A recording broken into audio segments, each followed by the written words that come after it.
Hi there. My name is E.W. Motomac and I'm a pepperholic. As far as I'm concerned, any savory dish isn't complete without adding heaps of ground black pepper, and you better believe my pepper grinder is one of my most prized kitchen tools, which is why one of my favorite dishes is steak au poivre, which is basically a delicious steak coated in peppercorns and kosher salt and cooked in a blazing hot cast iron pan. Then you make a sauce consisting of even more peppercorns to create a divine and extremely peppered sauce. If you're a pepperholic like I am, there's nothing better than steak au poivre. While the steak is coming to room temperature, we can do our preparations, and that starts with a heavy cast iron pan, because nothing else in the world will sear a steak better than cast iron. We want to heat this pan on medium for about 10 to 15 minutes because the slow heating will allow the entire pan to become hot enough to cook the steak. Most of the time, it's best to simply sear your steak with a minimum of spices because we want to taste the steak. But once in a while, making a pan sauce to go with your steak makes for a wonderful tasting dish. And with steak au poivre, that's an excuse to use lots and lots of black peppercorns. We grind the peppercorns with a mortar and pestle, and we only need to grind them roughly with large chunks of pepper. It doesn't have to be ground into a powder. We also finely chop up a shallot and peel some garlic cloves. And we have some beef stock and some heavy cream ready, and now we're ready to cook a steak. Wait until you're ready to cook before seasoning the steak. Then add kosher salt and lots of the crushed peppercorns to both sides of the steak.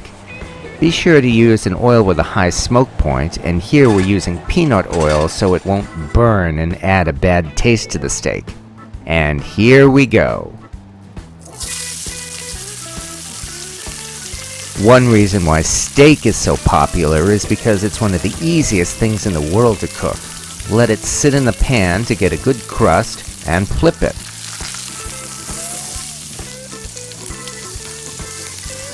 Add some butter to the pan and toss in the peeled garlic cloves. We check the temperature and remove the steak when it reaches 125 degrees Fahrenheit, and the steak is done. And while the steak is resting, we prepare our pan sauce. Simply add the shallot and the rest of the peppercorns, and then we deglaze the pan with brandy. And we burn off the alcohol in the brandy. And after the flame does its work, we now add beef stock to the pan and stir it until the sauce thickens. Finally, we mix in heavy cream and keep stirring it so the cream doesn't burn.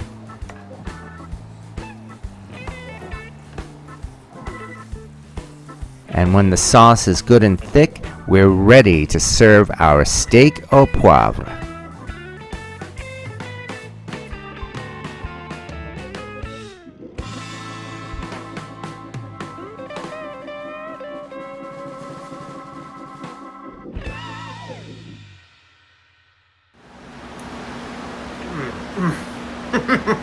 Oh man. Oh yeah.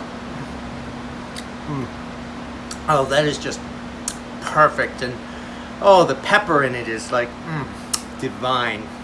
If you're a pepperholic like me, I don't think you could do any better. If you ask, would you like some steak to go with your pepper? I might actually say no. I love a medium rare cooked steak, but even without the sauce, my steak has to have some pepper to go with it, which is why at least once in a while I love going all out and making steak au poivre. And if you're also a pepperholic, I'm sure you'll understand and enjoy this recipe. Thank you for watching.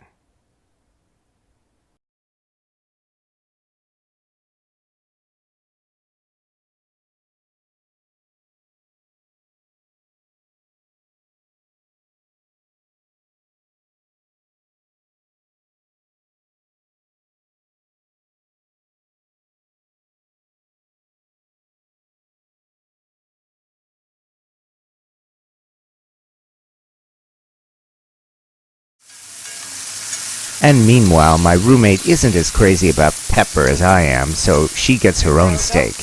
After all, we have to be fair.